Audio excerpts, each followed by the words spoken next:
क्या सफरिंग का कोई मीनिंग है? ओके दोस्तों, नमस्कार। आज मुझसे सवाल जो पूछा गया है वो है कि क्या सफरिंग का कोई मीनिंग है या सफरिंग बिना वजह की ऐसी होती है, राइट? सो आई मीन कि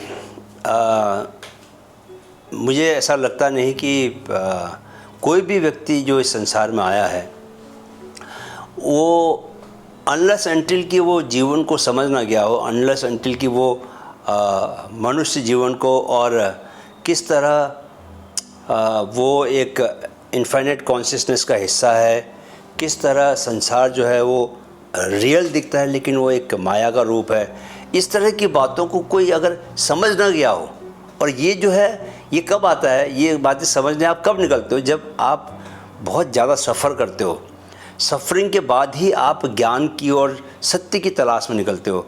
गौतम बुद्ध के साथ क्या हुआ? गौतम बुद्ध ने जब देखा, सफरिंग को देखा, तब उनको लगा कि यार ये जीवन का क्या मतलब है। इसके बाद ही वो परम सत्य को ढूंढने निकले। तो जब तक आप सफरिंग इसलिए होती है बिकॉज आप अपने बहुत ईगो में फंसे हुए होते हो, आप ऐसी चीज़ों में फंसे हुए होते हो जो चीज़ें आपको कहीं लेके जा नहीं रही होती हैं।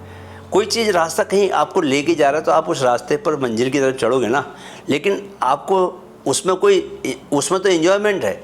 यू थॉट अबाउट समथिंग, कोई मंजिल आपने सोची और उस मंजिल की तरफ आप कदम बढ़ा के चल रहे हो और चलते जा रहे हो, तो बहुत ही अद्भुत आनंद है उसमें, क्योंकि आपको पता है कि आप मंजिल की तरफ बढ़ रहे हो और सफ़र का भी आप आनंद ले रहे हो, क्योंकि आपको मेंटली मालूम है कि you are getting closer to your destination, hence you are enjoying every step that you are taking towards your destination.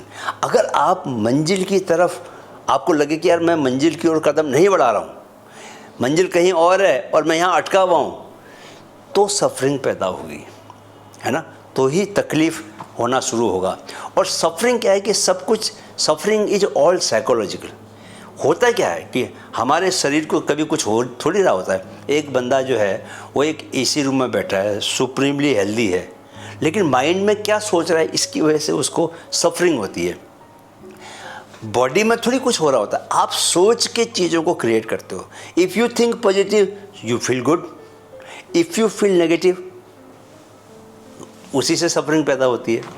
तो सफरिंग ये देखा गया है कि जब कभी बहुत भीषण आपको तकलीफ़ों से जब आप गुजरते हो, जनरली ये ऐसा होता है कि जैसे तूफ़ान आता है ना, तूफ़ान, एक तो तूफ़ान से पहले की शांति होती है, तूफ़ान के बाद की भी शांति होती है। तूफ़ान के बाद क्या है, सब कुछ क्लैरिटी बहुत बढ़ जाती है। जब आदमी बहुत सफरिंग से बाहर निकलता है तो उसको विजन मिलता है। ये जो एकार्ट टोल आप उनकी जो कि प्रेजेंट मोमेंट की बात करते हैं, तो असल में 12 साल पहले मैं उनकी किताब पढ़ी थी मैंने, द पावर ऑफ नाउ। तो उनकी किताब पढ़ते हुए फर्स्ट टाइम मैंने प्रेजेंट मोमेंट की पावर को रियलाइज़ किया था, लिटरली रियलाइज़ किया था, बिकॉज उस किताब ने बहुत कुछ सिखाया मुझे। और उस किताब को पढ़ते हुए मैंने फर्स्ट टाइम आंखें बंद करके इस मोमेंट को जीने की कोशिश की थी। उस समय तक मेरा माइंड बहुत वॉन्डर करता था, इधर भटक रहा है, सोच रहा है, थॉट्स के साथ एसोसिएशन, थॉट्स के साथ आइडेंटिफिकेशन, वही सब चीज़ें जिसकी वजह से कि सफरिंग पैदा होती है। तो एकार्ट टोल ने अपनी किताब में एक जगह लिखा हुआ है, बताया है कि उन्होंने बहुत सफरिंग में अपनी ज़िंदगी गुजारी, बहुत लंबा समय, और उनको लगता था कि उनकी लाइफ का कोई मीनिंग नहीं रह गया। It became so much painful and for a long period of time he continued suffering. लेकिन फिर ऐसा हुआ कि वो सडनली सफरिंग ख़त्म हो गई एंड जैसे कि बादल छट गए हो और एकदम खुला आसमान, नीला आसमान और सूरज चमकता हुआ आपके सामने आ गया हो। तो ऐसा उन्होंने कहा है, लेकिन मैं इससे रिलेट कर सकता हूँ इन द सेंस कि बहुत लंबे समय तक मैं भी माइंड से चीज़ों को थॉट्स के साथ आइडेंटिफिकेशन करके बहुत तकलीफ़ में, कोई भी तकलीफ़ में रहेगा, अगर आप थॉट्स के साथ आइडेंटिफिकेशन करोगे, आप थॉट्स को पकड़ोगे, तो थॉट तो क्या है कि एक दिन में 60,000 थॉट्स आते हैं, और बेसिक नेचर थॉट्स का क्या है कि वो नेगेटिव रहते हैं। पॉजिटिव तो आपको सोचना पड़ता है, बाय डिफ़ॉल्ट क्या नेगेटिव आते हैं। अभी ये तो मनुष्य की दिमाग की संरचना कुछ ऐसी है कि आपको नेगेटिव थॉट ज़्यादा आते हैं और पॉजिटिव कम आते हैं।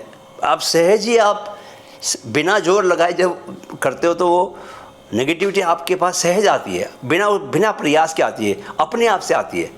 पॉजिटिव होने के लिए जोर लगाना पड़ता है। तो इसमें हम कई बार मजाक में बोलते हैं कि देखो, आपके पास आप कोई ऐसी किताब नहीं पढ़ोगे कि 3 बुरे ख्याल कैसे लाएं या दूसरों के बारे में बुरा कैसे सोचें।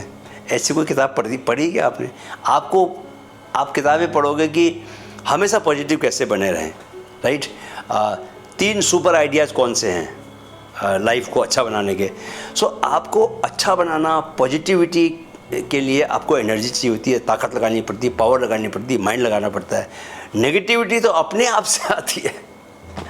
तो सफरिंग जो है, सफरिंग का अंत जो है वो तभी है जब आप इस फैक्ट को जान जाओ कि आपके जो माइंड के जो थॉट्स हैं वो आप नहीं हो। आप ना बॉडी हो, ना थॉट हो, ना आप अपने इमोशंस हो, क्योंकि सब कुछ बदल रहा है। You know, do you remember कि बचपन से लेकर whatever as you are, आज तक कितने सारे थॉट्स आपको आए, कितने सारे इमोशंस आए, लेकिन और कोई चीज़ है जो एक बंदा है जिसको वो सारे थॉट्स आए हैं, जिसको वो सारे इमोशंस आए हैं, वो जो विटनेस है, जो इन सब चीज़ों को देख रहा है, जान रहा है, वो आप इसको बोलते हैं कि आप जो है कॉन्शियसनेस हो, आप चेतना हो, है ना।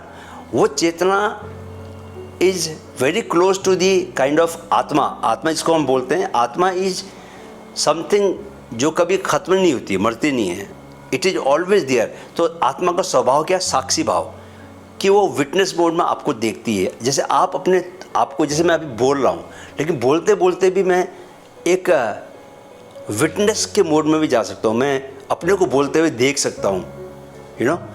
सो वो जो चेतना है आपकी, जो कॉन्शियसनेस है, उसकी प्योरिटी, उस कॉन्शियसनेस को समझ लेना, जान लेना, जब ये चीज़ होती है तो हम बोलते हैं कि वो बंदा जो है सत्य को जान गया है, क्योंकि वही सत्य है।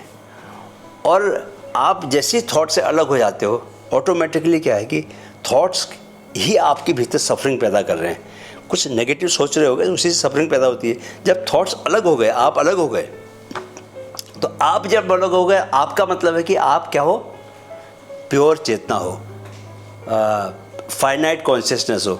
तो जो कॉन्शियसनेस है, उसका जो स्वभाव है, उसका जो मौलिक स्वभाव है, वो क्या है? सच्चित आनंद का। आपको जो परमात्मा ने, आपको जो प्रकृति ने बना के भेजा है संसार में, वो आपको हैप्पीनेस मोड बाय डिफ़ॉल्ट दिया हुआ है, लेकिन आप उसमें ईगो ले आते हो, आप उसमें थॉट्स ले आते हो, इसकी वजह से सफरिंग पैदा होती है। If you remove all your thoughts, if you remove your ego and you become naked, right, तो ऑटोमेटिकली आप you will be in a blissful happy state.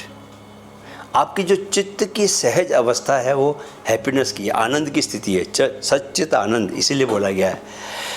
तो सफरिंग लेकिन होती इसलिए है बिकॉज कई बार आप चीज़ों को समझते नहीं हो, तो वो अज्ञान आपको तकलीफ़ में डालता है, और वो तकलीफ़ जो है जब इस कदर बढ़ जाती है तो आपको आपकी रूह जो है ना छटपटाती है।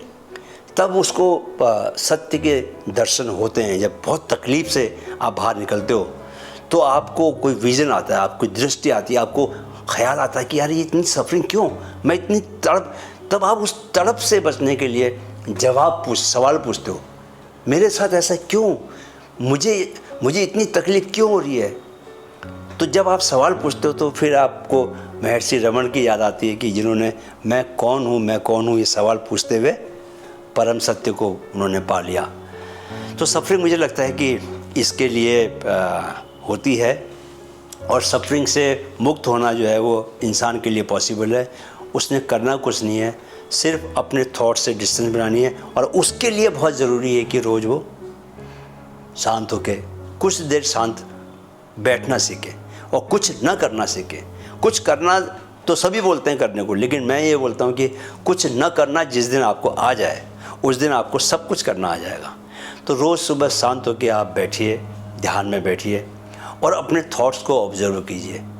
कुछ भी उसमें, जैसे आदि योगी शिव कैलाश पर्वत पर बैठ के हज़ारों सालों तक वो बैठे, उन्होंने तपस्या की, साधना में बैठे।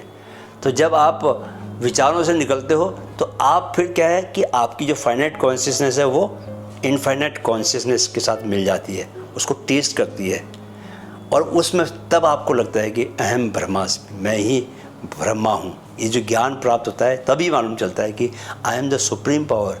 बिकॉज आप सोचो कि आप जन्म से पहले कहाँ थे। फिर वही जो बूंद समंदर से उठी महाचेतना के समंदर से और वापस से महाचेतना के समंदर में चली गई। बीच में क्या रहा? हमारा जीवन, हमारी जीवन अवधि 2000, कोई बंदा जो है 1968 में पैदा हुआ, 2050 तक रहा जीवित, तो 2001 बूंद उठी और चली, तो बीच में उसका जो है लाइफ स्पेन रहता है। तो महाचेतना से उठी और महाचेतना में समा गई। आप कॉन्शियसनेस से बाहर आए थे और कॉन्शियसनेस में आप चले गए, सुप्रीम कॉन्शियसनेस, जिसको इनफाइनाइट कॉन्शियसनेस बोलते हैं। तो ध्यान का अभ्यास कीजिए तो उससे आपको पता चलेगा थॉट्स के बीच में आपकी चेतना की, कॉन्शियसनेस की डिस्टेंस बनेगी और आप साक्षी भाव से चीज़ों को देखने लगेंगे तो कोई चीज़ आपको पकड़ ही नहीं पाएगी। आप हर चीज़ की पकड़ से मुक्त रहेंगे। सिर्फ ध्यान के अभ्यास से ही आपको पता चलेगा कि किस तरह आप थॉट से, विचारों से दूर होना शुरू हो गए हैं और थॉट्स आपको पकड़ नहीं पा रहे। राइट। वीडियो देखने के लिए बहुत बहुत आभार और हमारे चैनल से यूँ जुड़े रहिए। और हमारी कोशिश ये रहती है कि हम जेन्युइन सवालों के, जो मुझे जितना अपने जीवन के अनुभवों से जो मुझे मालूम है वो बेस्ट मैं आपको दूं, और जिन लोगों के वो काम का है, जिन लोगों को लगता है कि उनसे उनको फ़ायदा है और समझ में आ रही हैं चीज़ें, तो वो हमारे चैनल से जुड़े रहें। हम आगे भी इस तरह की बातें करते रहेंगे आपसे। अगले वीडियो में हम फिर किसी सवाल का जवाब लेके आएंगे, फिर कोई प्रश्न का उत्तर ढूंढा जाएगा। मैं कोशिश करता हूं कि अपने अनुभवों से, सच्चे मन से जो बात मुझे समझ में आती है वो आपको मैं बताऊं।